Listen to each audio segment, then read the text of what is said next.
இன்றைய தேவ செய்தியின் தலைப்பு ஆசீர்வதிக்கும் தேவன். தேவனாகிய கர்த்தருடைய இருதயத்தில் இருக்கிற விருப்பமெல்லாம்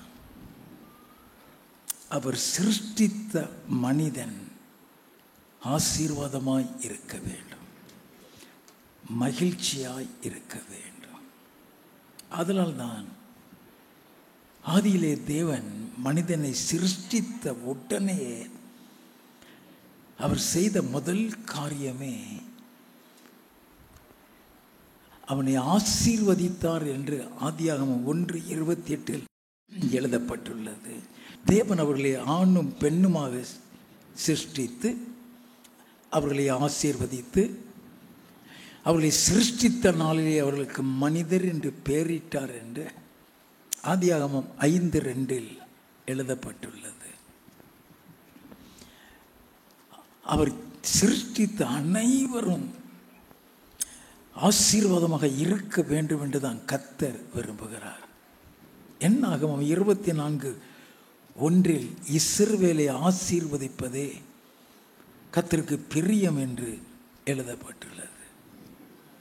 என்னாகமம் 22:12 தேவனாகிய கர்த்தர் ஒருவனை ஆசீர்வதித்துட்டா யாரும் அவங்களை சபிக்க முடியாது. அந்த சாபம் அவர்களை தொடவே தொடாது. அல்லேலூயா. அப்படி என்றால் வேத வசனம் சொல்லுகிறது 1 பேதுரு 3:9 நம் ஆசீர்வாதத்தை சுதந்திரித்துக் கொள்ளும்படியாக அழைக்கப்பட்ட ஜனங்கள் என்று சொல்லி. அல்லேலூயா. தேவனுடைய ஆசீர்வாதம்னா என்ன? அந்த ஆசீர்வாதம் எப்படிப்பட்டது? நாம் அதையும் தெரிந்து கொள்ள வேண்டும். எபிரேயரின் புஸ்தகம் 6வது அதிகாரம் 13-15 வரை வாசிக்க கேட்போம். ஆபிரகாமுக்கு தேவன் வாக்குத்தத்தம் பண்ணின போது ஆணையிடும்படி தம்மிலும் பெரியவர் ஒருவரும் இல்லாதபடியினாலே தமது பேரிலே தானே ஆணையிட்டு, நிச்சயமாக நான் உன்னை ஆசீர்வதிக்கவே ஆசீர்வதித்து உன்னை பெருகவே பெருக பண்ணுவேன் என்றார். அந்தபடியே அவன் பொறுமையாய் காத்திருந்து வாக்குத்தத்தம் பண்ணப்பட்டதை பெற்றான். ஆண்டவர் ஆபிரகாமை பார்த்து சொல்லுகிறார், நிச்சயமாக நான் உன்னை ஆசீர்வதிக்கவே ஆசீர்வதிப்பேன். யார் இந்த ஆபிரகாம்? நல்லா தெரிந்து கொள்ள வேண்டும். எந்த சூழ்நிலையில் இந்த வாக்குத்தத்தத்தை கொடுக்கிறார்? எத்தனை வருடங்கள் அவன் பொறுமையாய் காத்திருந்தான்? நாம் அதை தெரிந்து கொள்ள வேண்டும். யோசுவாவின் புஸ்தகம் 24வது அதிகாரம் 2வது 3வது வசனத்தை வாசிக்க கேட்போமே. அப்பொழுது யோசுவா சகல ஜனங்களையும் நோக்கி, இஸ்ரவேலின் தேவனாகிய கர்த்தர் சொல்லுகிறது என்னவென்றால், பூர்வத்திலே உங்கள் பிதாக்களாகிய ஆபிரகாமுக்கும் நாகோருக்கும் தகப்பனான தேராக என்பவன் நதிக்கு அப்புறத்திலே குடியிருந்த போது அவர்கள் வேறே தேவர்களை சேவித்தார்கள். அவர்கள் வேறே தேவர்களை சேவித்தார்கள் சொன்னா, ஆபிரகாமுடைய குடும்பம் தேவனை அறியாத ஒரு குடும்பம். நல்லா தெரிந்து கொள்ள வேண்டும். தேவனை அறியாத ஒரு குடும்பத்தில் இருந்தான் அவர் ஒருவனை தெரிந்தெடுக்கிறார். வாசிப்போம். நான் நதிக்கு அப்புறத்தில் இருந்த உங்கள் தகப்பனாகிய ஆபிரகாமை அழைத்து கொண்டு வந்து அவனை கானான் தேசமெங்கும் சஞ்சரிக்க செய்து அவன் சந்ததியை திரட்சியாக்கி அவனுக்கு ஈசாக்கை கொடுத்தேன். அவன் சந்ததியை திரட்சியாக்கி அவனுக்கு ஈசாக்கை கொடுத்தேன்னு சொல்றாரு. அப்படி என்றால் எந்த சூழ்நிலையில் அவர் ஆபிரகாமை அழைத்தார்? ஆண்டவர் ஆசீர்வதிக்கிறார்னு சொன்னா அந்த ஆசீர்வாதத்தில் என்னென்ன காரியங்கள் அடங்கி இருக்கிறதுங்கிறதை தெரிந்து கொள்ளுகிறதுக்காக தான் நான் இத்தனை வசனங்களை கொடுத்து கொண்டு வருகிறேன்.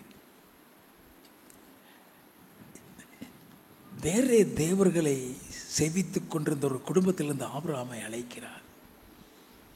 அப்போ அவன் எந்த சூழ்நிலையில் இருக்கும் பொழுது அவனை அழைக்கிறார். ஆதியாகமம் 11வது அதிகாரம் 29வது வசனம். ஆபிராமும் நாகோரும் தங்களுக்கு பெண் கொண்டார்கள். ஆபிராமுடைய மனைவிக்கு சாரா என்று பெயர். ஆபிரகாமுடைய மனைவிக்கு சாரா என்று பெயர். 30வது வசனம். சாராய்க்கு பிள்ளை இல்லை. சாராய்க்கு பிள்ளை இல்லை, மலடியாயிருந்தாள். மலடியாயிருந்தாள். நல்லா கவனிக்க வேண்டாம், அவளுக்கு பிள்ளை கிடையாது. மலடியா இருந்தவளை தான் அவர் அழைக்கிறாரு. அப்போ அவருடைய ஆசீர்வாதத்தில் அந்த மலட்டுத்தன்மை நீங்குகிறது. அவர் எப்படி அழைக்கிறாரு? ஆதியாகமம் 12வது அதிகாரம் 1 முதல் 3 வசனங்களை வாசிப்போம். கர்த்தர் ஆபிராமை நோக்கி, நீ உன் தேசத்தையும் உன் இனத்தையும் உன் தகப்பனுடைய வீட்டையும் விட்டு புறப்பட்டு நான் உனக்கு காண்பிக்கும் தேசத்துக்கு போ. நான் உன்னை பெரிய ஜாதியாக்கி உன்னை ஆசீர்வதித்து உன் பேரை பெருமைப்படுத்துவேன். நீ ஆசீர்வாதமாயிருப்பாய். உன்னை ஆசீர்வதிக்கிறவர்களை ஆசீர்வதிப்பேன், உன்னை சபிக்கிறவனை சபிப்பேன். பூமியில் உள்ள வம்சங்கள் எல்லாம் உனக்குள் ஆசீர்வதிக்கப்படும் என்றார். ஆண்டவர் எப்படிப்பட்ட ஒரு ஆசீர்வாதத்தை கொடுக்கிறார்? நீ ஆசீர்வாதமாயிருப்பாய். உன்னை ஆசீர்வதிக்கலை ஆசீர்வதிப்பேன், உன்னை சபிக்கிறவர்களை சபிப்பேன். அப்படின்னா எந்த சாபமும் உன்னை தொடாதுன்னு அர்த்தம். எல்லாம் கவனித்துக் கொள்ள. ஆண்டவர் ஆசீர்வதிக்கும் பொழுது மலட்டுத்தன்மை நீங்குகிறது. ஆண்டவர் ஆசீர்வதிக்கும் பொழுது சாபம் நீங்குகிறது. அது ஆபிரகாமுடைய வாழ்க்கையில் ஆண்டவர் செய்கிற காரியங்கள். ஆண்டவர் ஆபிரகாமை நீ ஆசீர்வாதமாக இருப்பாய்ன்னு சொல்லிட்டா, எங்கெல்லாம் ஆபிரகாம் போகிறானோ அவன் கூடயே அந்த ஆசீர்வாதம் போகும். நீ இந்தியாவில் இருந்தாலும் சரி, நீ லண்டனில் இருந்தாலும் சரி, உன் கூடயே அந்த ஆசீர்வாதம் வரும். நீ ஆசீர்வாதமாக இருப்பாய்ன்னு சொல்லிட்டாருன்னா அந்த ஆசீர்வாதம் கர்த்தர் கூடயே இருப்பார்னு அர்த்தம். நல்லா கவனிக்கணும். அந்த ஆசீர்வாதத்தில் ஆண்டுடைய பாதுகாப்பு உண்டு. நல்லா கவனித்துக் கொள்ள வேண்டும். when God blesses, அதில் பாதுகாப்பு உண்டு. இந்த ஆசீர்வாதம் உலகத்தோடு நின்றாது. அது உன்னை பரலோகத்தில் கொண்டு போய் சேர்க்கும் வரைக்கும் அந்த ஆசீர்வாதம் உன் கூடயே இருக்கும். ஆசீர்வதிக்கிறாரா? அந்த ஆசீர்வாதத்தில் கிருபை உண்டு. அவன் அந்த கிருபைக்குள்ள வைத்துக் கொள்ளுவார். அநேக நேரங்களில் we are really not aware of the importance of the blessings of God. ஆண்டுடைய ஆசீர்வாதத்தின் அநேக முக்கியத்துவங்களை நாம் அறிந்து கொள்ளாமல் இருக்கின்றோம். இந்த ஆசீர்வாதம் ஆபிரகாமுடைய வாழ்க்கையில் என்ன என்ன காரியங்களை செய்ததுன்னு பார்க்க வேண்டும். நல்லா கவனிங்க, இந்த தேவ செய்தியை நல்லா கவனிங்க. எந்த ஆசீர்வாதமும் டமார்னு இறங்கிறாது. வசனத்தின் அடிப்படையில் தான் அந்த ஆசீர்வாதமே இருக்கும். எல்லாம் தெரிந்து கொள்ள வேண்டும். நம்ம இஷ்டத்துக்கு ஆசீர்வதிச்சு பாருன்னு சொல்லிட முடியாது. வசனம் என்ன சொல்லுது, அந்த வசனத்தின் அடிப்படையில் அந்த ஆசீர்வாதம் இருக்கும். ஆண்டவர் ஆபிரகாமை பார்த்து சொல்லுகிறார். ஆதியாகமம் 12வது அதிகாரம் 1வது வசனம். கர்த்தர் ஆபிராமை நோக்கி, நீ உன் தேசத்தையும் உன் இனத்தையும் உன் தகப்பனுடைய வீட்டையும் விட்டு புறப்பட்டு நான் உனக்கு காண்பிக்கும் தேசத்துக்கு போ. வெறுமையா வெளியே வாங்குறாரு. நல்லா கவனிங்க, எல்லாத்தையும் விட்டுட்டு வாப்பா. ஆபிரகாம் எல்லாத்தையும் விட்டுட்டு வர்றான். 4வது வசனம், கர்த்தர் ஆபிராமுக்கு சொன்னபடியே அவன் புறப்பட்டு போனான். சொந்த ஊரை விட்டுட்டான், சொந்த வீட்டை விட்டுட்டான், குடும்பத்தை விட்டுட்டான். கர்த்தரை சார்ந்து கர்த்தரை நம்பி மாத்திரம் வருகிறான். அவர் என்ன செய்தார் தெரியுமா? அதற்கு ஆதியாகமம் 13வது அதிகாரம் 14வது 15வது வசனங்கள். லோத்து ஆபிராமை விட்டு பிரிந்த பின்பு கர்த்தர் ஆபிராமை நோக்கி, உன் கண்களை ஏறெடுத்து நீ இருக்கிற இடத்திலிருந்து வடக்கேயும் தெற்கேயும் கிழக்கேயும் மேற்கேயும் நோக்கி பார். ஆண்டவர் சொல்ற எல்லா இடத்தையும் நோக்கி பாருப்பா. வாசிப்போம். நீ பார்க்கிற இந்த பூமி முழுவதையும் நான் உனக்கும் உன் சந்ததிக்கும் என்றைக்கும் இருக்கும்படி கொடுத்து உன் சந்ததியை பூமியின் தூளை போல பெருக பண்ணுவேன். எப்படி வாக்குத்தத்தம் கொடுக்கிறார்? குழந்தை கிடையாது, சொந்த நிலம் கிடையாது. உன் கண்ணை ஏறெடுத்து பாரு, வடக்க தெற்க கிழக்க மேற்க பாரு, அத்தனையும் உனக்கு தரப்போறேன். உன் சந்ததியை பூமியில் உள்ள தூளை போல பெருக பண்ண போகிறேன். நீ ஆசீர்வாதமா இருப்பான்னு சொல்லி ஆசீர்வதிச்சிட்டாருன்னா அதுல பாதுகாப்பு உண்டு. ஆதியாகமம் 15வது அதிகாரம் 1வது வசனம். இந்த காரியங்கள் நடந்த பின்பு கர்த்தருடைய வார்த்தை ஆபிராமுக்கு தரிசனத்திலே உண்டாகி, அவர், ஆபிராமே, நீ பயப்படாதே, நான் உனக்கு கேடகமும் உனக்கு மகா பெரிய பலனுமா இருக்கிறேன் என்றார். உனக்கு பாதுகாப்பை நான் தான் பாங்கிறார். நான் உனக்கு கேடகமா இருப்பேன், நான் உனக்கு பெரிய பலமா இருப்பேன், பயப்படாத. அவர் தான் பாதுகாப்பு. ஆதியாகமம் 15வது அதிகாரம் 5வது 6வது வசனங்கள். அவர் அவனை வெளியே அழைத்து, நீ வானத்தை அண்ணாந்து பார், நட்சத்திரங்களை என்ன உன்னாலே கூடுமானால் அவைகளை என்ன என்று சொல்லி, பின்பு அவனை நோக்கி, உன் சந்ததி இவ்வண்ணமாய் இருக்கும் என்றார். உன் சந்ததி யாரை பார்த்து சொன்னாரு? குழந்தை இல்லாதவனை பார்த்து. ஆபிரமுடைய மனைவிய மலடின்னு வேதம் சொல்லுகிறார்.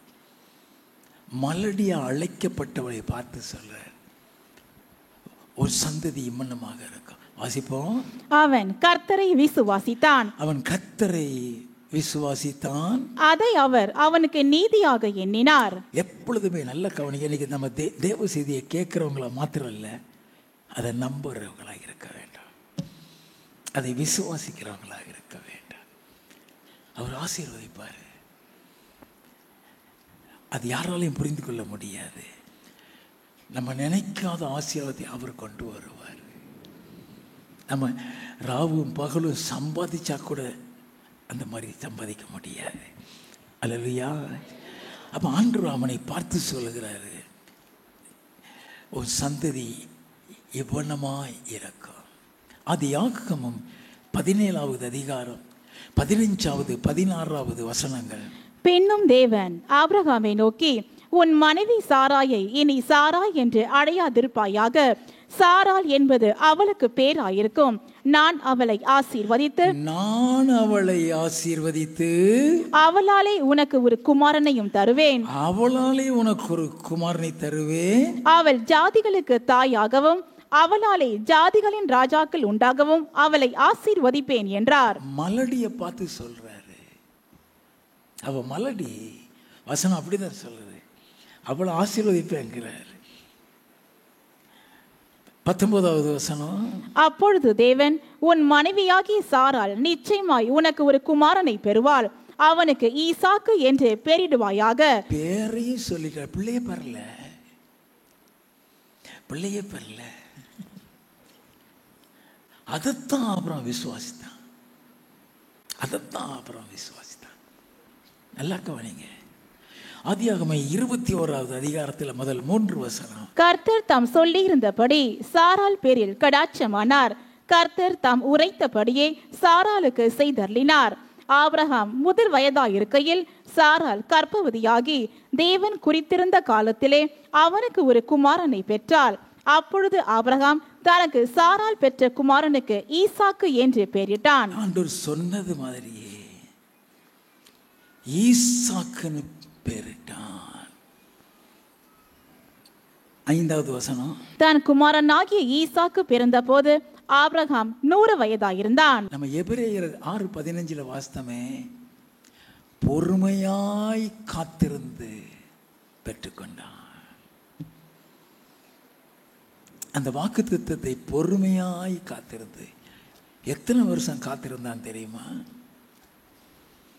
ஆதியாகமம் 12வது அதிகாரம் 4வது வசனத்தின் பிற்பகுதியை வாசித்தீங்கன்னா, கர்த்தர் ஆபிரகாமை அழைத்து ஆசீர்வதித்த போது அவனுக்கு 75 வயசு. இப்போ பிள்ளை பார்த்துட்டான். ஆதியாகமம் 21:5 வாசித்தீங்கன்னா அவனுக்கு 100 வயசு. அப்போ அந்த வாக்குத்தத்தம் வாழ்க்கையில் நிறைவேற 25 ஆண்டுகள் இருக்கிறது. அதை பொறுமையாய் காத்திருந்தான். Definitely the promise of God will come to pass in my life. என் வாழ்க்கையில் இது நிச்சயமாய் நிறைவேறும். அவன் நம்பினான். ஆபிரகாம் பொறுமையாய் காத்திருந்து அதை பெற்றுக்கொண்டான். ஆபிரகாமுக்கு ஆண்டவர் சொன்னார், நீ ஆசீர்வாதமாக இருப்பாய், நீ ஆசீர்வாதமாக இருப்பாய்ன்னு சொல்லிட்டாருனாலே நீ செய்கிற காரியம் எல்லாத்திலும் கர்த்தர் கூட இருப்பார். நீ எதை செய்கிறியோ அதை வாய்க்க செய்வார். அதான் நம்ம நல்லா கவனிக்க வேண்டும். நீ எதை செய்கிறியோ அதை வாய்க்க செய்வார். அப்போ ஆண்டவர் ஆபிரகாமை ஆசீர்வதித்ததை கண்ணால் பார்த்து அபிமெலேக்குங்கிற ராஜா சொல்கிறான். ஆபிரகாமை பார்த்து ஆதியாகமம் 21வது அதிகாரம் 22வது வசனம். அக்காலத்தில் அபிமெலேக்கும் அவன் சேனாபதியாகிய பிகோலும் ஆபிரகாமை நோக்கி, நீ செய்கிற காரியங்கள் எல்லாவற்றிலும் தேவன் உன்னுடனே இருக்கிறார். நீ செய்கிற காரியங்கள் எல்லாவற்றிலும் கர்த்தர் உன்னோடு இருக்கிறார். அதாவது நீ கர்த்தரால் ஆசீர்வதிக்கப்பட்டவன்கிறத உலகம் கண்டுகொள்ளான். அப்படிப்பட்ட ஒரு ஆசீர்வாதத்தை கொடுப்பாராம். அப்போ ஆண்டவர் ஈசாக்கை ஆசீர்வதிக்கிறார். ஆபிரகாமுடைய மகன் ஈசாக்கை ஆசீர்வதிக்கிறார். அந்த ஆசீர்வாதத்தை பார்த்த இந்த அபிமெலேக்கு ஆட்கள் என்ன சொன்னாங்க? ஈசாக்கை பார்த்து ஆதியாகமம் 26வது அதிகாரம் 28வது வசனத்தின் முதல் பகுதி. அதற்கு அவர்கள், நிச்சயமாய் கர்த்தர் உம்மோடு கூட இருக்கிறார் என்று கண்டோம். கர்த்தர் உன்னோடு கூட இருக்கிறார். எதை வச்சு கண்டானா 29வது வசனத்தின் கடைசி பகுதி, நீர் கர்த்தரால் ஆசீர்வதிக்கப்பட்டவராமே என்றார்கள். நீ கர்த்தரால் ஆசீர்வதிக்கப்பட்டவர், நீ கர்த்தரால் ஆசீர்வதிக்கப்பட்டவர். அவங்க பார்த்துட்டு தான் சொல்றாங்க, உன் கூட கர்த்தர் இருக்கிறாங்கிறத நீ பெறுகிற ஆசீர்வாதத்தை வச்சு சொல்லிடுவாங்க. அவங்க கூட கர்த்தர் இருக்காப்பா. ஏன்னா அந்த ஆசீர்வாதம் அவரிடத்துல இருந்து வருகிறது. யாக்கோபை கர்த்தர் ஆசீர்வதித்தார். ஆண்டவரே, என்னை ஆசீர்வதித்தால் விட்ட மாட்டேன், பிடிவாதம் பண்ணேன்னு ஆசீர்வாதத்தை பெற்றுட்டு வந்தார். வேதம் சொல்லுகிறது, அவனுடைய ஈசாக்குடைய மகன் யாக்கோபை தேவன் எப்படி ஆசீர்வதித்தாராம்? ஆதியாகமம் 30வது அதிகாரம் 27வது வசனம். அப்பொழுது லாபான், உன் கண்களில் எனக்கு தயவு கிடைத்ததே, ஆனால் நீ இரு, உன் நிமித்தம் கர்த்தர் என்னை ஆசீர்வதித்தார் என்று குறிப்பினால் அறிந்தேன். உன் நிமித்தம் கர்த்தர் என்னை ஆசீர்வதித்தார் என்று குறிப்பினால் அறிந்தேன். ஏன்னா யாக்கோபு அங்க வந்ததுக்கு அப்புறம் தான் அங்க ஆசீர்வாதம். அது யாக்கோபு 30வது அதிகாரம் 30வது வசனம். நான் வரும் முன்னே உமக்கு இருந்தது கொஞ்சம், நான் வந்த பின் கர்த்தர் உம்மை ஆசீர்வதித்ததினால் அது மிகவும் பெருகி இருக்கிறது. ஒரு வீட்டுக்கு போறீங்க, அந்த வீட்டுக்கு போயிட்டு ஒரு 10 நிமிஷம் பேசிட்டு நீங்க உங்க வீட்டுக்கு போயிட்டீங்க. அந்த 10 நிமிஷத்துல நீ வந்ததுக்கு அடையாளமா அந்த வீட்டை கர்த்தர் ஆசீர்வதிக்க ஆரம்பிப்பார். நல்லா கவனிச்சுக்கலாம். உங்க ஃபேக்டரியில் அல்லது உங்க கம்பெனியில் எத்தனை பேர் வேலை பார்க்கலாம்? யாரையாவது ஒருத்தனை திடீர்னு புதுசாக சேர்த்திருப்பீங்க. அவன் கூட கர்த்தர் இருக்காரு உங்களுக்கு தெரியாது. அவன் வந்ததுலேருந்து உன் தொழில் ஆசீர்வாதத்தினை பார்க்க முடியாது. ஏன்னா வேதம் அப்படி தான் சொல்லுகிறது. யாக்கோபுடைய மகன் யோசேப்புன்னு ஒருத்தன் இருந்தான். அவன் சகோதரர்கள்லாம் சதித்திட்டம் பண்ணி அவனை வித்து போட்டானுங்க. அவன் எகிப்தில் ஒருத்தன் வீட்டில் வேலைக்கு போய் சேர்றான். அந்த வேலைக்கு சேர்ந்த அவன் நிமித்தம் கர்த்தர் அவனை ஆசீர்வதிக்கிறான். ஆதியாகமம் 39வது அதிகாரம் 2 முதல் வாசிப்போம். கர்த்தர் யோசேப்போடு இருந்தார், அவன் காரிய சித்தியுள்ளவனானான். கர்த்தர் கூட இருந்தாலே நீ எதை செய்கிறியோ அது வாய்க்கும். whatever you do that will prosper. வாசிப்போம். அவன் எகிப்தியனாகிய தான் எஜமானுடைய வீட்டிலே இருந்தான், கர்த்தர் அவனோடு இருக்கிறார் என்றும் கர்த்தர் அவனோடு இருக்கிறார் என்றும் அவன் செய்கிற யாவையும் கர்த்தர் வாய்க்க பண்ணுகிறார் என்றும் அவன் எஜமான் கண்டு யோசேப்பினிடத்தில் தயவு வைத்து அவனை தனக்கு ஊழியக்காரனும் தன் வீட்டுக்கு விசாரணைக்காரனுமாக்கி தனக்கு உண்டான யாவற்றையும் அவன் கையில் ஒப்புவித்தான். நல்ல கவனி, அவன் கண்டுபிடிச்சிட்டான், இந்த பைட்ட கர்த்தர் இருக்கிறாரு. அவன் வந்தது ஒரு அடிமையாக தான் வந்தான், ஆனால் அவன் கூட கர்த்தர் இருக்கிறாரு. அவன் எதை செய்கிறானோ அதை வாய்க்க செய்கிறாரு. அவன் வீட்டுக்கு அவன் அதிகாரி ஆக்கிட்டான். வாசிப்போம். அவனை தன் வீட்டுக்கும் தனக்கு உண்டான எல்லாவற்றிற்கும் விசாரணைக்காரனாக்கினது முதற்கொண்டு கர்த்தர் யோசேப்பின் நிமித்தம் அந்த எகிப்தியன் வீட்டை ஆசீர்வதித்தார். யோசேப்பின் நிமித்தம் அந்த எகிப்தின் வீட்டை ஆசீர்வதித்தார். வீட்டிலும் வெளியிலும் அவனுக்கு உண்டானவைகள் எல்லாவற்றிலும் கர்த்தருடைய ஆசீர்வாதம் இருந்தது. எல்லா இடத்திலும் ஆசீர்வாதம் யோசேப்பின் நிமித்தம். இன்னையில இருந்து கர்த்தர் உங்களோடு இருப்பாரு. நீங்க போகிற இடமெல்லாம் ஆசீர்வாதமாயிருக்கும். நீங்க ஆசீர்வதிக்கப்பட்ட மக்களாக இருப்பீங்க. அதனால தான் இந்த தேவ செய்தியை கேட்க உங்களை ஆண்டவர் கூட்டிட்டு வந்திருக்கிறார். ஐயா, ஆண்டவருடைய ஆசீர்வாதம் பரலோகத்து வரைக்கும் உள்ளதான். ஆதியாகமம் 24வது அதிகாரம் 1வது வசனம். ஆபிரகாம் வயது சென்று முதிர்ந்தவனானான், கர்த்தர் ஆபிரகாமை சகல காரியங்களிலும் ஆசீர்வதித்து வந்தார். சகல காரியங்களிலும் ஆசீர்வதித்து வந்தார். நல்ல கவனிங்க, கர்த்தர் ஆபிரகாமை சகல காரியங்கள் அப்படின்னா அவனுக்கு ஆசீர்வாதம் இல்லாத ஏரியான்னு சொல்லி அவன் வாழ்க்கையிலே கிடையாது. 34, 35. அப்பொழுது அவன், நான் ஆபிரகாமுடைய ஊழியக்காரன், கர்த்தர் என் எஜமானை மிகவும் ஆசீர்வதித்திருக்கிறார். அவர் சீமானாயிருக்கிறார். கர்த்தர் அவருக்கு ஆடு மாடுகளையும் வெள்ளியையும் பொன்னையும் வேலைக்காரரையும் வேலைக்காரிகளையும் ஒட்டகங்களையும் கழுதைகளையும் கொடுத்திருக்கிறார். ஆபிரகாம் இப்படி ஆசீர்வதிக்கப்பட்டிருக்கிறார். அவனுடைய ஆயுசு நாட்கள் முடிகிறது. ஆதியாகமம் 25வது அதிகாரம் 7வது 8வது வசனம். ஆபிரகாம் உயிரோடு இருந்த ஆயுசு நாட்கள் 175 வருஷம். பிற்பாடு ஆபிரகாம் நல்ல நரை வயதிலும் முதிர்ந்த பூரண ஆயுசிலும் பிராணன் போய் மரித்து தன் ஜனத்தாரோட சேர்க்கப்பட்டான். மரித்து விட்டான். மரித்த ஆபிரகாம் எங்கே இருக்கிறான்? மத்தேயு எழுதின சுவிசேஷம் 8வது அதிகாரம் 11வது வசனம். அநேகர் கிழக்கிலும் மேற்கிலும் இருந்து வந்து பரலோக ராஜ்யத்தில் ஆபிரகாம், ஈசாக்கு, யாக்கோபு எங்களுடைய பந்தி இருப்பார்கள். நல்லா கவனிங்க, ஆபிரகாம் பரலோகத்தில் இருக்க. அப்போ இந்த ஆசீர்வாதம் உன்னை பரலோகம் வரைக்கும் கொண்டு போய் விட்டுவிடும். அந்த ஆசீர்வாதத்தை நாம சுதந்திரித்துக் கொள்ள வேண்டும். ஆனால் சிலருடைய வாழ்க்கையில் தேவன் வைத்திருக்கும் ஆசீர்வாதத்தை சுதந்திரித்துக் கொள்ள முடியவில்லை. முக்கியமான பகுதிக்குள்ளே போகிறோம். ஏன் நாம் பெற்ற ஆசீர்வாதத்தை இழந்து போகிறோம்? ஏன் கர்த்தர் வைத்திருக்கிற இந்த ஆசீர்வாதத்தை நாம் பெற்றுக்கொள்ள முடியவில்லை? எல்லாம் கவனிக்க வேண்டும். எந்த ஒரு ஆசீர்வாதமும் டமார்னு வந்து இறங்கிறது. படிப்படியாக தான் அந்த ஆசீர்வாதம். எல்லாம் கவனிக்க வேண்டாம். டமார்னு அந்த ஆசீர்வாதம் படிப்படியாக அதனால தான் ஆபிரகாம் அந்த குழந்தை ஆசீர்வாதத்தை பெறதுக்கு 25 வருஷம் பொறுமையோடு காத்திருந்தாங்க. படிப்படியாக கொண்டு வருவார். அந்த ஆசீர்வாதம் அவன் கூடயே வர வேண்டுமானால் கர்த்தர் அவன் கூட இருக்க வேண்டும்.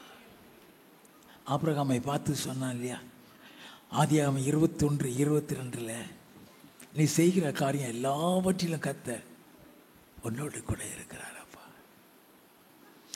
ஆபிரகாம் கூட ஏன் கர்த்தர் கூடவே இருந்தார்? நல்லா கவனிக்க வேண்டும். ஆதியாகமம் 12வது அதிகாரம் 1வது வசனம். கர்த்தர் ஆபிராமை நோக்கி, நீ உன் தேசத்தையும் உன் இனத்தையும் உன் தகப்பனுடைய வீட்டையும் விட்டு புறப்பட்டு நான் உனக்கு காண்பிக்கும் தேசத்துக்கு போ. ஆண்டவர் சொல்ற, வெளியே பாப்பா. நம்ம தாய் வீடு, தகப்ப வீடு, சொந்த ஊர், சொந்த இடம், சொந்த வீட்டில் இருக்கிறோம். அதை விட்டு எப்படி நம்ம வெளியே வர முடியும்னு நினைக்கலாம். அவருக்கு தான் தெரியும் அங்கே எப்படிப்பட்டவங்க இருப்பாங்க, எப்படிப்பட்டவங்க உன் ஆசீர்வாதத்தை நிறுத்திடுவாங்க. நல்லா கவனிக்க வேண்டாம். நீ வெளியில் வான்னு சொல்லிட்டு சொல்றாரு 2வது 3வது வசனத்தில் அந்த ஆசீர்வாதத்தை. இந்த ஆதியாகமம் 12:2, 3 உள்ள ஆசீர்வாதங்கள் அந்த 1வது வசனத்தின்படி நடந்தாதான் நடைபெறும். எப்பொழுதுமே உன் குடும்பத்தில் 10 பேர் இருக்கலாம், 15 பேர் இருக்கலாம், அல்லது உன் குடும்பத்தில் 3 பேர் இருக்கலாம், அல்லது உன் குடும்பத்தில் 2 பேர் கூட இருக்கலாம். ஆனால் எத்தனை பேர் இருந்தாலும் கர்த்தர் ஒன்னை மட்டும் தெரிந்து கொண்டிருக்கிறார். நமக்கு அது புரியாது, நமக்கு அதை அண்டர்ஸ்டாண்ட் பண்ண முடியாது. நீ எந்த மதத்தில், ஆண்டவருக்கும் மதத்துக்கும் சம்பந்தமே கிடையாது. ஆபிரகாம் கிறிஸ்தவனும் கிடையாது, அவன் தேவனை தெரிஞ்சவனும் கிடையாது. அங்கிருந்து அவனை தெரிந்தெடுக்கிறார். நீ யாராக இருந்தாலும் இருக்கலாம். உன் குடும்பத்தில் ஒரு நபரை கர்த்தர் தெரிந்து வைத்திருப்பார். அந்த நபரை அவர் பிரிச்சிருவார், வெளியே கொண்டு வர. லேவியராகமம் 20வது அதிகாரம் 26வது வசனம். கர்த்தராகிய நான் பரிசுத்தராய் இருக்கிறபடியினாலே நீங்களும் எனக்கேற்ற பரிசுத்தவான்களாய் இருப்பீர்களாக. நீங்கள் என்னுடையவர்களாய் இருக்கும்படிக்கு உங்களை மற்ற ஜனங்களை விட்டு பிரித்தெடுத்தேன். நான் பரிசுத்தராய் இருக்கிறது போல எனக்கேற்ற பரிசுத்தவான்கள் ஆண்டவர் நீ கரப்படாம இருக்க விரும்புகிறார். நீ கரப்படாம யாரும் உன்னை ஸ்பாயில் பண்ணிடக்கூடாது. நம்பர் 1. 2வது, நீங்கள் என்னுடையவர்களாக இருக்கும்படி உங்களை மற்ற ஜனங்கள் பிரித்து எடுத்தேன்னு சொன்னால் நீ கர்த்தரையே 100% சார்ந்து வர வேண்டும் என்று விரும்புகிறார். எல்லாம் கவனிக்க வேண்டாம். இங்கே என் சொத்து இருக்கு, அந்த சொத்தை விட்டு நான் எப்படி வருவேன்? இங்கே என் வீடு இருக்கு, அந்த வீட்டை விட்டு நான் எப்படி வருவேன்? உன் சொத்து, உன் வீடு, உன் கூட பிறப்பு எல்லாத்தை விட நீ கர்த்தரை நேசிக்கிறியான்னு பார்ப்பாரு. மத்தேயு எழுதின சுவிசேஷம் 10வது அதிகாரம் 37வது வசனம். தகப்பனையாவது தாயையாவது என்னிலும் அதிகமாய் நேசிக்கிறவன் எனக்கு பாத்திரன் அல்ல. மகனையாவது மகளையாவது என்னிலும் அதிகமாய் நேசிக்கிறவன் எனக்கு பாத்திரன் அல்ல. தன் சிலுவை எடுத்துக்கொண்டு என்னை பின்பற்றாதவன் எனக்கு பாத்திரன் அல்ல. ஆண்டவர் சொல்றது நல்ல தகப்பனையாவது தாயாவது என்னிலும் அதிகமாய் நேசிக்கிறவன். நம்மள அநேகருக்கு தேவன் வைத்த ஆசீர்வாதத்தை ஏன் பெற்றுக்கொள்ள முடியாமல் இருக்கோம்னா, நான் அந்த குண்டு சட்டிக்குள்ள என்ன ஓட்டுறோம், குதிரை ஓட்டிக்கிட்டே இருக்கோம். எங்கள் சொந்த ஊரை விட்டு என்னால் வரவே முடியாது. எல்லாம் கவனிங்க. உன் சிநேகிதமே உன் ஆசீர்வாதத்தை நிறுத்திடும். நீதிமொழிகளின் புஸ்தகம் 28வது அதிகாரம் 19வது வசனத்தின் பிற்பகுதியை வாசிப்போம். வீணரை பின்பற்றுகிறவனோ வறுமையால் நிறைந்திருப்பான். வீணரை பின்பற்றுகிறவன் வறுமையால் நம்ம சிநேகிதான் நம்மளை காலி பண்ணிடுறான்.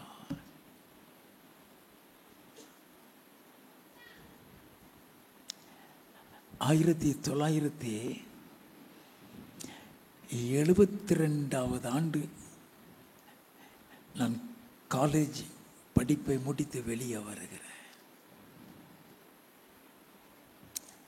72லேருந்து 81 வரைக்கும் எனக்கு வேலையே கிடைக்கல. போகிற இடத்துல எல்லாம் தோல்வி. நல்லா கவனிங்க. ஏன்னா ஊருக்குள்ளே இருக்கணும்னு தான் விரும்பினேன். சொந்த ஊரை விட்டு வெளியே வந்துடவே கூடாது. என் சொந்த ஊருங்கிறது திருநெல்வேலி. ஏன் வெளியே வந்துடக்கூடாது? ஃப்ரெண்ட்ஸ், நிறைய ஃப்ரெண்ட்ஸ் உண்டு எனக்கு, அநேக ஃப்ரெண்ட்ஸ். அந்த ஃப்ரெண்ட்ஸ் விட்டு போயிடக்கூடாது. ஆண்டவர் முதல்ல என்ன செஞ்சார் தெரியுமா? என் ஃப்ரெண்ட்ஸுகளுக்கு ஒவ்வொருத்தனுக்கும் ஒவ்வொரு இடத்துல வேலையை கொடுத்து கொண்டு போயிட்டார். 80வது ஆண்டு என் மனைவிக்கு சென்னையில் வேலை கொடுக்குறேன். சென்னையை பற்றி எனக்கு தெரியாது. நல்லா கவனிங்க. என் மனைவிக்கு வேலை 500 ரூபா சம்பளம்.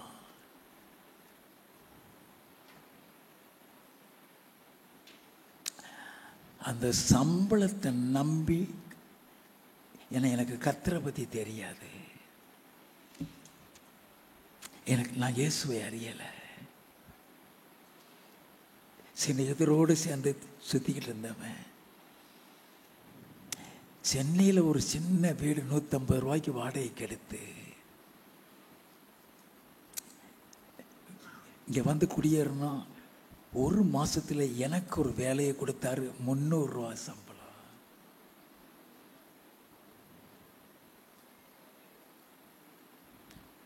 அந்த வேலையில் நாங்கள் 2 பேர் இருந்தோம். என் மனைவி வேலை பார்த்த ஆஃபீஸில் எனக்கும் வேலை கிடைச்சி எனக்கும் 500 ரூபா சம்பளம் வந்தது. 1000 ரூபா சம்பளம்.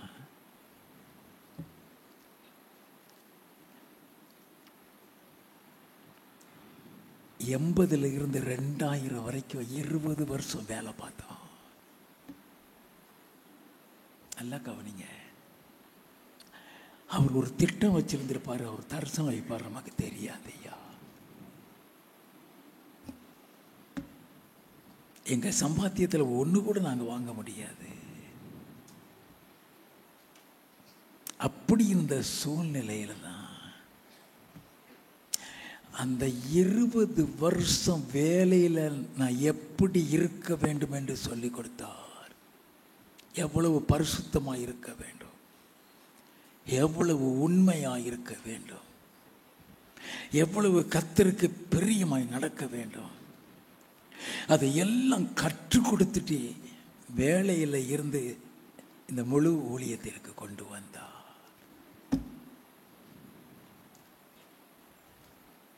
நல்லா கவனிங்க. வேலையில் இருந்து முழு ஊழியத்துக்கு கொண்டு வந்தார். எம்ஆர்சியில் தான் ஆரம்பித்தோம். சபைக்கு போயெல்லாம் கிடையாது. என்னை ஆசீர்வதிக்க ஆரம்பித்தார்.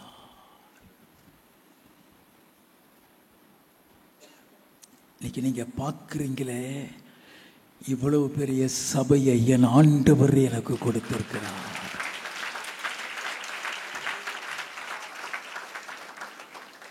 ரட்சிக்கப்படுகிறதுக்கு முன்பும் சரி, ரட்சிக்கப்பட்டதுக்கு அப்புறமும் சரி, இன்னைக்கு வரைக்கும் 10 பைசா நான் கடன் வாங்க கர்த்தர் வைக்கவே இல்லை.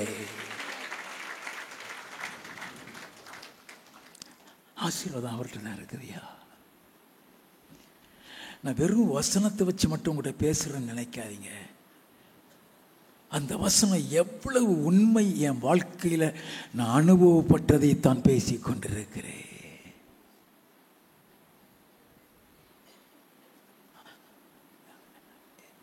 பரிசுத்தத்தை எந்த அளவு எதிர்பார்ப்பாரோ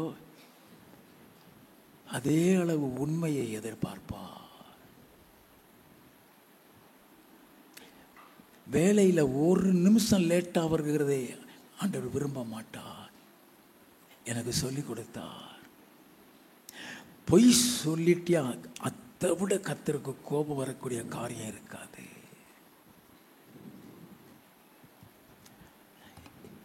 எல்லாம் கற்றுக் கொடுத்து தான் இங்கே கொண்டு வந்தார்யா. நான் பிசாசை கண்டாலே பயப்படுவேன். யாருக்காவது பிசாசு பிடிச்சி ஆடிட்டு இருந்தாங்கன்னா அந்த இடத்துக்கே போக மாட்டேன்.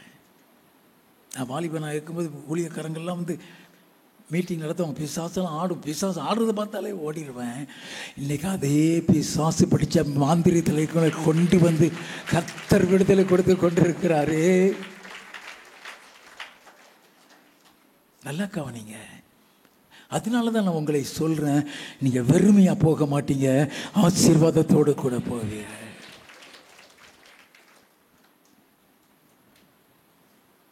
ஆண்டவர் வறுமைக்குள்ளே ஏன் கொண்டு போகிறாரு? வீணரை பின்பற்றுகிறவன் வீணரை. நல்ல உன் தகப்பன் வீட்டில் அருமையாக இருந்துட்டு இருப்பேன், வெளியவான் கூட்டுறான் எவனாவது ஒருத்தன். எவனோ சொன்னான்னு சொல்லி தகப்பன்ட்ட சண்டை போட்டுட்டு போய் தருத்திரத்தில் மாட்டிடுவேன். வாசிப்போமா? அது லூக்கா எழுதின சுவிசேஷம் 15வது அதிகாரம் 11 முதல் வாசிப்போம். பின்னும் அவர் சொன்னது, ஒரு மனுஷனுக்கு 2 குமாரர் இருந்தார்கள். அவர்களில் இளையவன் தகப்பனை நோக்கி, தகப்பனே, ஆஸ்தியில் எனக்கு வரும் பங்கை எனக்கு தர வேண்டும் என்றான். அந்தபடி அவன் அவர்களுக்கு தன் ஆஸ்தியை பங்கிட்டு கொடுத்தான். அங்க எவனாவது கிண்டி விட்டுருவான். அதுக்கு தான் ஆண்டவர் சொல்றாரு, அங்க இருக்காத. அழகா தகப்பன் வீட்டில் இருந்தான், தகப்பனுடைய அன்புக்குள்ள இருந்தான். கெடுத்துட்டான், வெளியே பாப்பா. அதை நம்பி ஆசையை பிடிச்சிட்டு வெளியே வந்துட்டான். வாசிப்போம். சில நாளைக்கு பின்பு இளைய மகன் எல்லாவற்றையும் சேர்த்து கொண்டு தூர தேசத்துக்கு புறப்பட்டு போய் அங்கே துன்மார்க்கமாய் ஜீவனம் பண்ணி தன் ஆஸ்தியை அழித்து போட்டான். துன்மார்க்கரோடு கூட இருந்த ஆஸ்தியை அழித்து போட்டு விட்டான். வாசிப்போம். எல்லாவற்றையும் அவன் செலவழித்த பின்பு அந்த தேசத்திலே கொடிய பஞ்சம் உண்டாயிற்று. அப்பொழுது அவன் குறைவுபட தொடங்கி அந்த தேசத்து குடிகளில் ஒருவனிடத்தில் போய் ஒட்டி கொண்டான். அந்த குடியானவன் அவனை தன் வயல்களில் பன்றிகளை மேய்க்கும்படி அனுப்பினான்.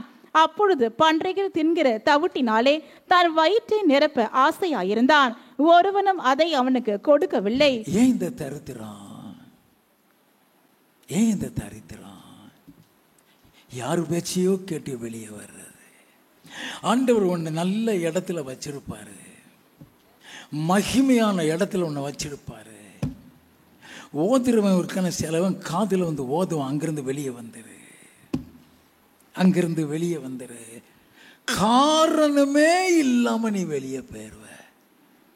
அதோட கிருபையெல்லாம் ஒன்று விட்டு போயிடும். நமக்கு தெரியா. வீணரை பின்பற்றுகிறவன் வறுமையில் கஷ்டப்படுவான். நல்லா தெரிந்து கொள்ள வேண்டும். ஆண்டவரே ஈசாக்காயி இங்கே இருன்னு சொல்றார். ஆதியாகமம் 26வது அதிகாரம் முதல் 3 வசனம். ஆபிரகாமின் நாட்களில் உண்டான பஞ்சத்தை அல்லாமல் பின்னும் ஒரு பஞ்சம் தேசத்தில் உண்டாயிற்று. அப்பொழுது ஈசாக்கு பெலிஸ்தருக்கு ராஜாவாகிய அபிமெலேக்கினிடத்தில் கேராருக்கு போனான். கர்த்தர் அவனுக்கு தரிசனமாகி நீ எகிப்துக்கு போகாமல் நான் உனக்கு சொல்லும் தேசத்திலே குடியிரு. நல்லா கவனிங்க. இங்கே இருப்பா, எகிப்துக்கு மட்டும் பெயராத. எகிப்திலிருந்து வெளியே கொண்டு வரும். அங்கே போனாலும் போறவங்களையெல்லாம் வெளியே கொண்டு வரப்பா. இப்பைக்கு நீ எகிப்துக்கு போகாத. ஆண்டவர் சொல்றா, ஈசாக்க இங்கே இரு. வாசிப்போம்.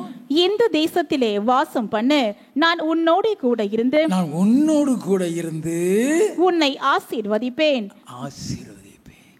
உன் கூட இருந்து ஆசீர்வதிப்பேன். அது எப்படிப்பட்ட ஆசீர்வாதமா? ஆதியாகமம் 26வது அதிகாரம் 12வது வசனத்தில் இருந்து. ஈசாக்கு அந்த தேசத்தில் விதை விதைத்தான். கர்த்தர் அவனை ஆசீர்வதித்ததினால் அந்த வருஷத்தில் 100 மடங்கு பலன் அடைந்தான். அவன் ஐஸ்வர்யவானாகி வர வர விருத்தி அடைந்து மகா பெரியவனானான். அவனுக்கு ஆட்டு மந்தையும் மாட்டு மந்தையும் அநேக பணிவிடைக்காரரும் இருந்தபடியினாலே பெலிஸ்தர் அவன் பேரில் பொறாமை கொண்டு அவன் தகப்பனாகிய ஆபிரகாமின் நாட்களில் அவனுடைய வேலைக்காரர் வெட்டின துறவுகளை எல்லாம் தூர்த்து மண்ணினால் நிரப்பி போட்டார்கள். அபிமெலேக்கு ஈசாக்கை நோக்கி, நீ எங்களை விட்டு போய்விடு, எங்களை பார்க்கிலும் மிகவும் பலத்தவனானா என்றான். எங்களை பார்க்கலாம் ஆண்டவர் உன்னை ஆசீர்வதிச்சார்னா அது மற்றும் பொறாமப்படுற அளவுக்கு கர்த்தர் உன்னை ஆசீர்வதிப்பார் ஐயா. மற்றும் பொறாமப்படுகிற அந்த அளவுக்கு இங்க நடக்கு. ஈசாக்கு மீது அவ்வளவு பொறாம, அந்த அளவுக்கு அவனுடைய ஆசீர்வாதம். எப்பா நீ எங்களை காட்டில் பெரியவன் ஆயிட்ட. அப்ப ஆண்டவர் உன்னை ஆசீர்வதிக்கிறாரா? அந்த ஆசீர்வாதத்தின் ரகசியத்தை தெரிந்து கொள்ள வேண்டும். எல்லாம் கவனிங்க, நீங்க ஆசீர்வாதத்தை பெற போகிறீங்க. இப்ப ஆபிரகாமுடைய ஆசீர்வாதத்தின் ரகசியத்தை நாம் தெரிந்து கொள்ள வேண்டும். ஆதியாகமம் 14வது அதிகாரம் 21 23 வரை. சோதோமின் ராஜா ஆபிராமை நோக்கி, ஜனங்களை எனக்கு தாரும், பொருள்களை நீர் எடுத்துக்கொள்ளும் என்றான். பொருட்களை அங்க பிடிச்சிட்டு வந்து அத்தனை பொருளை நீ வச்சுக்கப்பாங்கிறான். வாசிப்போம். அதற்கு ஆபிராம் சோதோமின் ராஜாவை பார்த்து, ஆபிராமை ஐஸ்வர்யவனாக்கினேன் என்று நீர் சொல்லாதபடிக்கு நான் ஒரு சரட்டையாகிலும் பாதரட்சியின் வாரையாகிலும் உமக்கு உண்டானவைகளில் யாதொன்றையாகிலும் எடுத்துக்கொள்ளேன் என்று வானத்தையும் பூமியையும் உடையவராகிய உன்னதமான தேவனாகிய கர்த்தருக்கு நேராக என் கையை உயர்த்துகிறேன். ஒரு சரட்டை கூட உண்ட வாங்க மாட்டேன். அர்த்தம் தெரியுமா உங்களுக்கு? ஒரு மனுஷனை கர்த்தர் ஆசீர்வதிக்கிறான்னா அவன் யார்கிட்டையும் எதையும் எதிர்பார்க்க மாட்டான். அவன் பணத்துக்காக பழக மாட்டான். நல்லா கவனிக்க வேண்டும். அவன் 10 பைசா கடன் வாங்க மாட்டான்.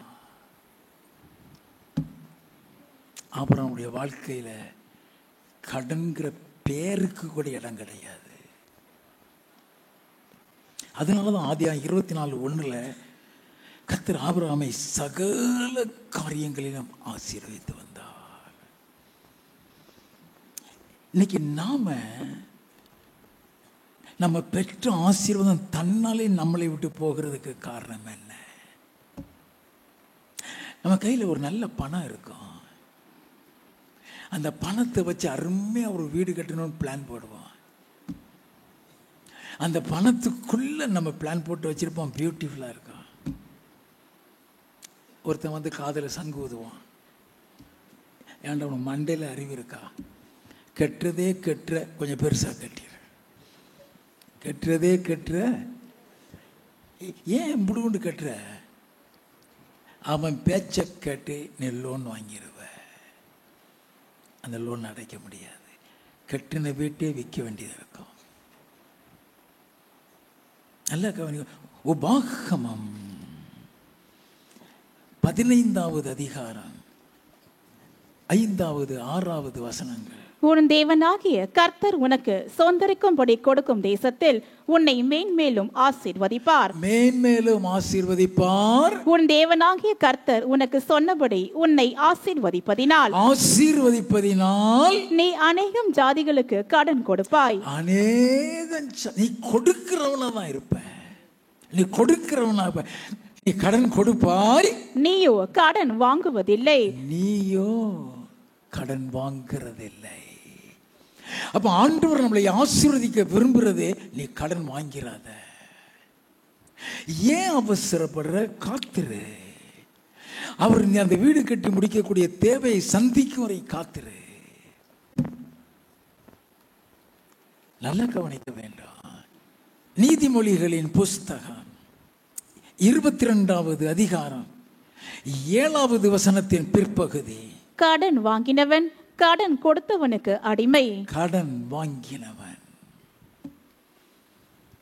கடன் கொடுத்தவனுக்கு அடிமை. நீ அடிமையாக்கப்பட்டு விடுகிறாய். ஆண்டவர் என்ன சொல்லுகிறார்? 1 கொரிந்தியரின் புஸ்தகம் 7வது அதிகாரம் 23, 24 வசனங்கள். நீங்கள் கிரயத்துக்கு கொல்லப்பட்டீர்கள், மனுஷருக்கு அடிமைகளாகாதிருங்கள். மனுஷருக்கு அடிமைகளாகாதிருங்கள். சகோதரரே, அவனவன் தான் அடைக்கப்பட்ட நிலைமையிலே தேவனுக்கு முன்பாக நிலைத்திருக்க கடவன். எந்த இதுல ஒன்று அழைச்சிருந்தாரோ அதுக்கு மிஞ்சி போக நினைக்காத. படிப்படியாக தான் கொண்டு வருவார். படிப்படியாக தான் கொண்டு வருவார். நல்லா கவனிங்க. படிப்படியாக அவனை ஆசிரியர் டாப்புக்கு கொண்டு போயிடுவார். அந்த டாப்புக்கு கொண்டு போயிடுவார். யார்கிட்டையுமே யார்கிட்டையும் எதையும் எதிர்பார்க்காத ஒரு வாழ்க்கைக்குள்ள உன்னை கொண்டு போவார். அவரோடு இருந்து அந்த ஆசீர்வாதத்தை அனுபவப்பட்டாதான் தெரியும். அப்போ அந்த கடன் வாங்கின உடனே நம்ம மற்றவனுக்கு அடிமையாகிறோம். அது மாத்திரம் இல்லை, நீ இந்த கடனை வாங்கி செலுத்தலைன்னா நீ யாருன்னு வேதம் சொல்லுது தெரியுமா? சங்கீத புஸ்தகம் 37வது சங்கீதம் 21வது வசனத்தை வாசிக்க கேட்போம். துன்மார்க்கன் கடன் வாங்கி செலுத்தாமற் போகிறான். துன்மார்க்கன் கேட்டகரிக்கு நீங்க வந்துடுறீங்க. நீ கடன் வாங்கி செலுத்தலைன்னா துன்மார்க்கன் கேட்டகரி. துன்மார்க்கன் கடன் வாங்கி செலுத்தாமல் இருக்கிறான். 25, 26. நான் இளைஞனாயிருந்தேன், முதிர் வயதுள்ளவனுமானேன், ஆனாலும் நீதிமான் கைவிடப்பட்டதையும் அவன் சந்ததி அப்பத்துக்கு இறந்து திரிகிறதையும் நான் காணவில்லை. அவன் சந்ததி அப்பத்துக்கு இறந்து திரிகிறதை பார்க்கவில்லை. அப்ப இந்த சங்கீதம் 37:21 துன்மார்க்கனையும் நீதிமானையும் கைத்து கொடுக்கப்படுது. அப்ப நீதிமான் கேட்டகரியும் கொடுக்கப்பட்டிருக்கு, துன்மார்க்கன் கேட்டகரியும் கொடுக்கப்பட்டிருக்கு. கொடுப்பவன் நீதிமான், வாங்குபவன் துன்மார்க்கன். நீ துன்மார்க்கன் கேட்டகரிக்கு நீ வந்துட்டீனாலே சாபம் இருக்குமா? நீதிமொழிகளின் புஸ்தகம் 3வது அதிகாரம் 33வது வசனம். துன்மார்க்கனுடைய வீட்டில் கர்த்தரின் சாபம் இருக்கிறது. அப்ப நாமளே சாபத்தை வாங்கிடுறோம். நல்ல கவனிங்க. கடன் வாங்கிட்டியா அதை செலுத்திடுங்க. கடன்ல பிசாசு கட்டி வச்சிடுவான். அதனால வாழ்க்கையிலேயோ தொழிலிலோ முன்னேற முடியாம ஆக்கிடுவான். அந்த கட்டு அறுக்கப்பட்டு வாங்கிய கடன் அடைக்கப்பட வேண்டும். எல்லாம் கவனிங்க. இப்போ நான் சொல்லிக் கொடுக்க போறேன். எப்பொழுது கர்த்தர் இந்த கடனை அடைப்பார்? நம்மளால் அடைக்க முடியாது, அவர் அடைச்சிடுவார். அப்போ இந்த கடன் அடைக்க நம்ம எப்படி என்ன செய்யணும்? முதலாவது ஆண்டவர்கிட்ட கடன் வாங்கினதுக்காக மன்னிப்பு கேட்க வேண்டாம். கடன் வாங்கினதுக்காக மன்னிப்பு கேட்க வேண்டாம். இனி வாங்க மாட்டேன் ஆண்டவரே அவர்கிட்ட சொல்ல வேண்டாம். இனி கடன் வாங்க மாட்டேன் ஆண்டவரே, என்னை ஆசீர்வதிங்க. நான் முதல்ல என் கடன் அடைச்சிடுறேன். நான் வேற எந்த விதமான ஆடம்பர செலவு செய்ய மாட்டேன். என் கடன் அடைக்கணும்னா என்னை ஆசீர்வதிங்க ஆண்டவரே. உன் கடனை அடைக்கத்தக்கதாக ஆசீர்வதிப்பார். நல்லா கவனிங்க. உன் கடனை அடைக்கத்தக்கதாக ஆசீர்வதிப்பார். வருமானம் வந்துகிட்டே இருக்கும். எந்த பிஸ்னஸ், என்ன தொழில், என்ன சம்பளம் வாங்கினாலும் வருமானம் கடன் அடைக்கிறாக்கில் வந்துக்கிட்டே இருக்கும். டக்கு டக்கு டக்குன்னு ஒவ்வொரு மாதமும் கடனை அடைச்சி முடிச்சிரு. நீ கடனை அடைச்சி முடிச்சிட்டியா ஆசீர்வாதம் இறங்க ஆரம்பிச்சிடும். அதுக்கப்புறம் தான் ஆபிரகாமின் ஆசீர்வாதம் உன் வீட்டில் வந்து இறங்க ஆரம்பிக்கிறியா.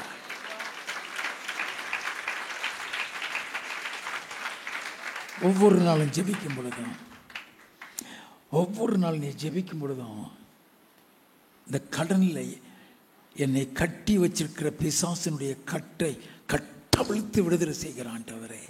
மத்தேயு 18:18 படி கட்டவிழ்த்து விடுதலை செய். நீயே செவி, கட்டவிழ்க்கப்படும். எல்லாம் கவனிக்க வேண்டாம். அவரே உன் கடனை எல்லாம் அடைச்சிருவாரு. நீ எவ்வளவு பெரிய ஆர்கனைசேஷன் வச்சிருந்தாலும் சரி, கடன் இல்லாமல் இருக்கவே முடியாது. ஏன்னா உன்னை கடன் வாங்க வைத்து விடுவான். இன்னும் மேலே இன்னும் மேலேன்னு சொல்லி கடன் வாங்க வைத்திருவான். எல்லாம் கவனிக்க வேண்டாம். ஒரு சகோதரர் என் இடத்துல வந்து சொன்னார்,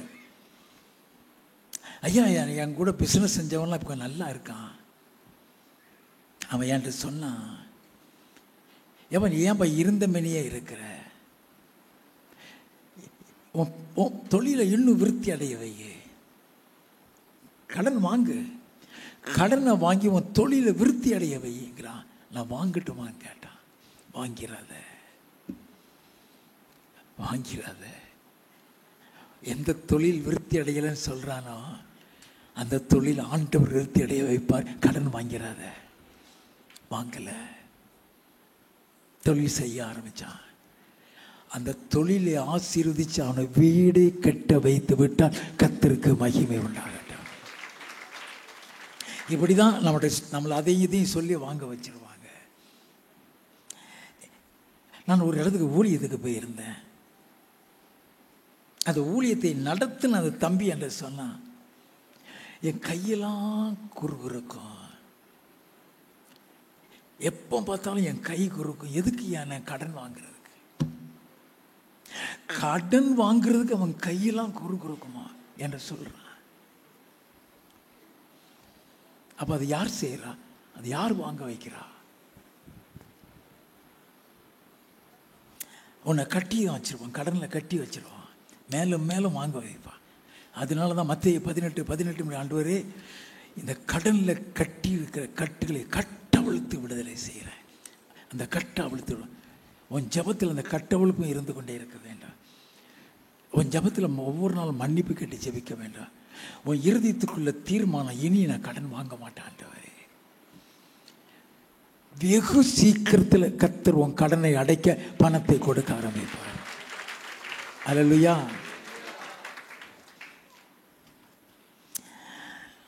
ஆபிரகாமுடைய ஆசீர்வாதத்தின் ரகசியம் என்ன? ஆதியாகமம் 24வது அதிகாரம் 34-35. அப்பொழுது அவன், நான் ஆபிரகாமுடைய ஊழியக்காரன், கர்த்தர் என் எஜமானை மிகவும் ஆசீர்வதித்திருக்கிறார், அவர் சீமானாயிருக்கிறார். கர்த்தர் அவருக்கு ஆடு மாடுகளையும் வெள்ளியையும் பொன்னையும் வேலைக்காரரையும் வேலைக்காரிகளையும் ஒட்டகங்களையும் கழுதைகளையும் கொடுத்திருக்கிறார். நல்ல கவனிங்க. இவ்வளவு ஆசீர்வாதத்தில் ஆபிரகாம் இருக்கிறதுக்கு காரணம் என்ன தெரியுமா? அவனுடைய உண்மை. உன் இருதயத்தை ஆண்டவர் பார்ப்பாரு. எப்படி? ஆபிரகாமுடைய நடக்கையை பார்க்கல ஆண்டவர், அவன் இருதயத்தை பார்த்தாராம். நெகேமியாவின் புஸ்தகம் 9வது அதிகாரம் 7வது 8வது வசனம் வாசிங்க. ஆபிராமை தெரிந்து கொண்டு அவனை ஊர் என்னும் கல்தேயரின் பட்டணத்தில் இருந்து புறப்பட பண்ணி அவனுக்கு ஆபிரகாம் என்னும் பெயரிட்ட தேவனாகிய கர்த்தர் நீர் அவன் இருதயத்தை உமக்கு முன்பாக உண்மை உள்ளதாக கண்டு, அவன் இருதயத்தை உமக்கு முன்பாக உண்மையுள்ளதாய் கண்டு, அந்த உண்மைதான் ஆபிரகாமுக்கு அப்படிப்பட்ட ஒரு ஆசீர்வாதத்தை கொடுத்துச்சான். நீதிமொழிகளின் புஸ்தகம் 28வது அதிகாரம் 20வது வசனம். உண்மையுள்ள மனுஷன் பரிபூரண ஆசீர்வாதங்களை பெறுவான். உண்மையுள்ள மனுஷன். அப்ப ஆபிரகாமுடைய அந்த ஆசீர்வாதத்துக்கு காரணம் உண்மை. நீ என்ன தொழில் செய்கிறியா, நீ எங்க வேலை பார்க்கிறியா, உண்மையாரு. எனக்கு ஆண்டவர் சொல்லி கொடுத்தாரு, அவன் வேலையில உண்மையாரு. நீ எவ்வளவு சம்பளம் வாங்குறியோ அந்த சம்பளத்துக்கு 2 மடங்கு நீ வேலை செய்ய, அந்த அளவுக்கு நான் வருமானத்தை ஆசீர்வதிப்பேன். எல்லாம் கவனிக்க வேண்டாம். இஷ்டத்துக்கு ஆஃபீஸுக்கு போயிட்டு இஷ்டத்துக்கு வராத. அங்கே டைம் என்ன டைம் கொடுத்துருக்கோ அந்த கரெக்ட் டயத்துக்கு 1 நிமிஷம் லேட்டாக போகிறத ஆண்டவர் விரும்ப மாட்டார். அதில் தான் ஆசீர்வாதமே இருக்கிறது. நீதிமொழிகளின் புஸ்தகம் 10வது அதிகாரம் 22வது வசனம். கர்த்தரின் ஆசீர்வாதமே ஐஸ்வர்யத்தை தரும், அதனோடு அவர் வேதனையை கூட்டார். கர்த்தர் ஆசீர்வதித்தா ஐஸ்வர்யம். ஈசாக்கு விதைச்சானா? ஆதியாகமம் 26வது அதிகாரம் 12வது வசனம். ஈசாக்கு அந்த தேசத்தில் விதை விதைத்தான். கர்த்தர் அவனை ஆசீர்வதித்ததினால் அந்த வருஷத்தில் 100 மடங்கு பலன் அடைந்தான். 100 மடங்கு நான் வாழ்க்கையில் கேள்விப்பட்டிருக்கோமா? 2 மடங்கு கேள்விப்பட்டிருப்போம், 3 மடங்கு கேள்விப்பட்டிருக்கோம், 100 மடங்கு கேள்விப்பட்டிருக்கோமா? ஒரு மூடை விதைச்சான்னா 100 மூடை அளவுக்கு அறுக்கிறான்னு அர்த்தம். ஏன்? அப்போ அவன் அந்த அளவு உண்மையாக இருந்திருக்கிறான்னு அர்த்தம். நீ உண்மையாக இருந்தியா ஆசீர்வாதத்தை பெற்றுவ.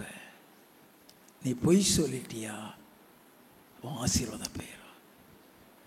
நீதிமொழிகளின் புஸ்தகம் 21வது அதிகாரம் 6வது வசனம்.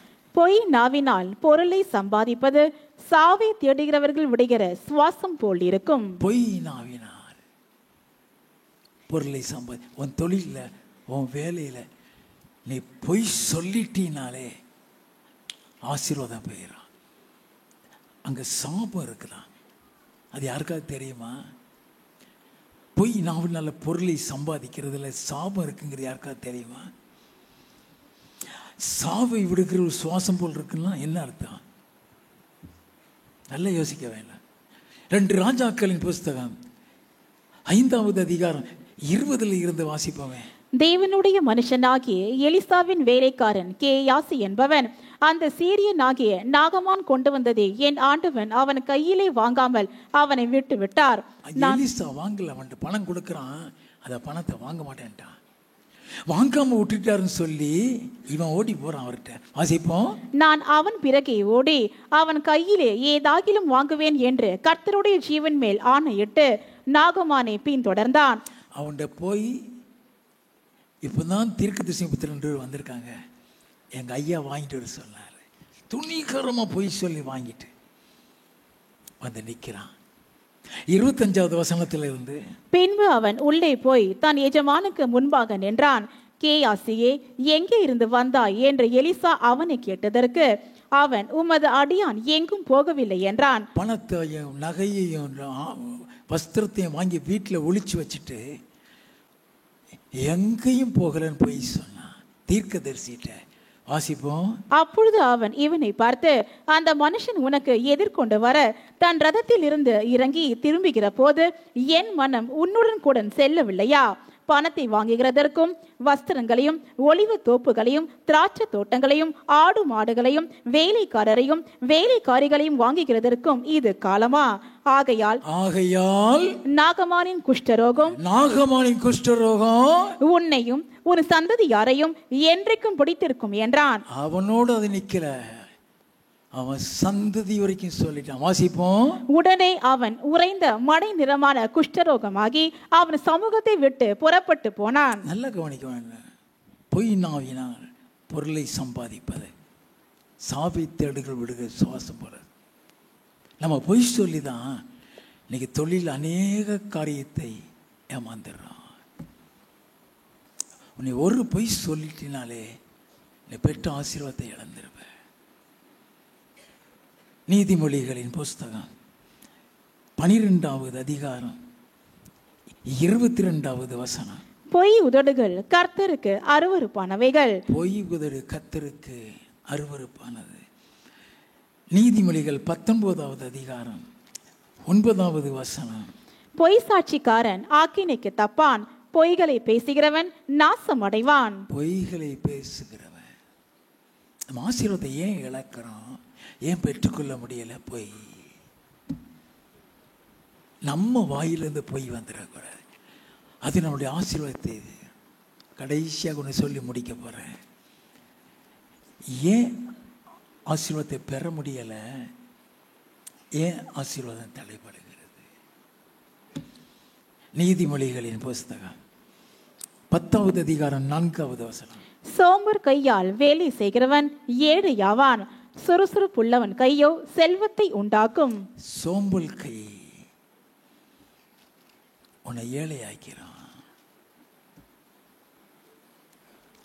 சுறுசுறுப்புள்ளவன் கையோ செல்வத்தை உண்டாக்கும். ஆக்டிவா இருக்கணும். எப்பொழுதுமே ஆண்டவர் அதிகமாக எதிர்பார்ப்பாரு. நீ எவ்வளவு சுறுசுறுப்பா இருக்க, ஆசீர்வாதம் உன்னை தேடி வரும். நீதிமொழிகள் 13:4 வசனம். சோம்பேறியுடைய ஆத்துமா விரும்பியும் ஒன்றும் பெறாது.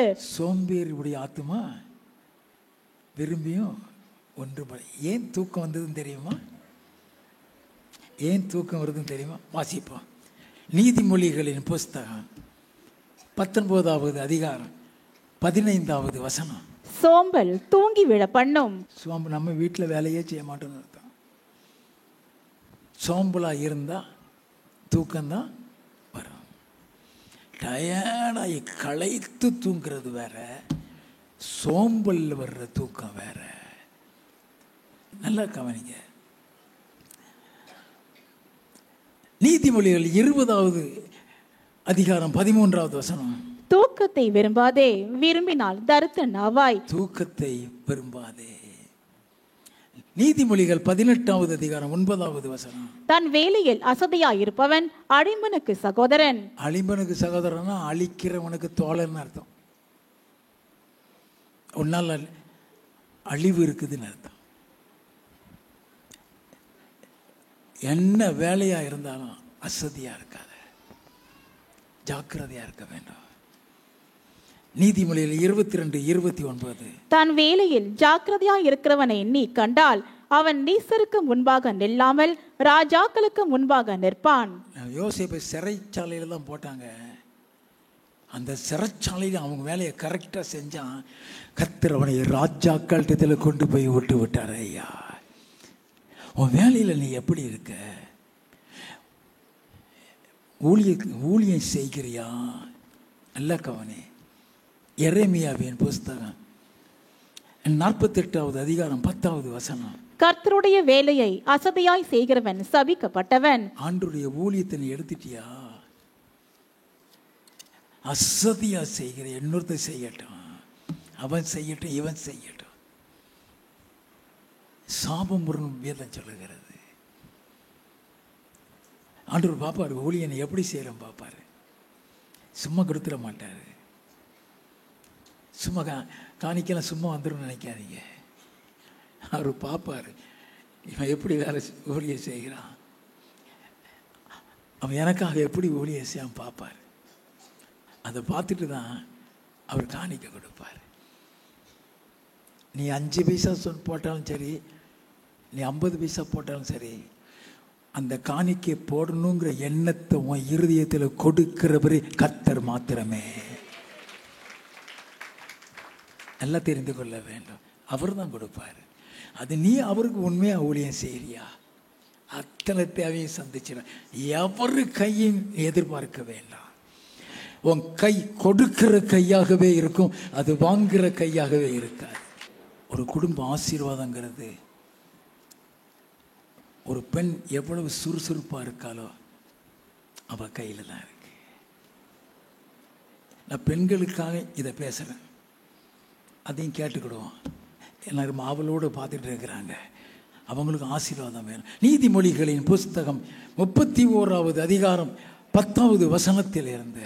குணசாலியான ஸ்திரீயை கண்டுபிடிப்பவன் யார்? அவளுடைய விலை முத்துக்களை பார்க்கிலும் உயர்ந்தது. யாரு குணசாலியான ஸ்திரீ? வேதம் சொல்லுகிறது அவளுடைய விலை முத்துக்களை பார்க்க உயர்ந்ததுன்னா விலை மதிக்க முடியாதவளாக இருப்பாளாம். ஏன் அவள் அப்படி இருக்கிறாளாம்? வாசிப்போம். அவள் புருஷனுடைய இருதயம் அவளை நம்பும், அவள் சம்பத்து குறையாது. இவன் நிமித்தம் புருஷனுடைய சம்பத்து குறையாதான். எதனால? வாசிப்போம்.